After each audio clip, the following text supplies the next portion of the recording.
శర్వా అయితే బాగానే okay okay tomato curry లాగా ఉంది శర్వా అయితే.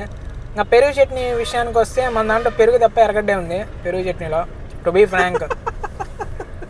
ఎందుకంటే ఓపెన్ చేస్తే నీళ్ళే ఉన్నాయి దాని మీద, అది విషయం. ఇది ఈ హోటల్ అయితే మన వరకు ఓకే అంతే. మజ్జిగలో ఉప్పు ఉందా, కరెక్ట్గా ఉందా వాటితో తింటే? ఉప్పు ఉందా కారం ఉందా అంటే అసలు మజ్జిగే లేదు ఇక్కడ. నేనేం చెప్పాను స్వామి నీకు, ఏదో పోయినారు చిన్న. ఓకే, ఇక మీద నుంచి రోడ్లో నేను తిరగనండి, నాకు బిర్యానీ వద్దు ప్లీజ్ వదిలేయండి, వెళ్ళిపోతాను నేను ఇంటికి. ఇక్కడ జనాలు మాత్రం దుమ్ము ఉండరు, ఇక్కడ కాసుకో ఉన్నారు. మేబీ కర్రీస్ వల్ల కావచ్చు, చికెన్ మటన్ కర్రీస్ కూడా చేస్తున్నారు, చాలా ఉన్నాయి. మంది ఓన్లీ బిర్యానీ రివ్యూ కాబట్టి బిర్యానీ వరకు అయితే నాకు నాట్ ఓకే ఈ హోటల్.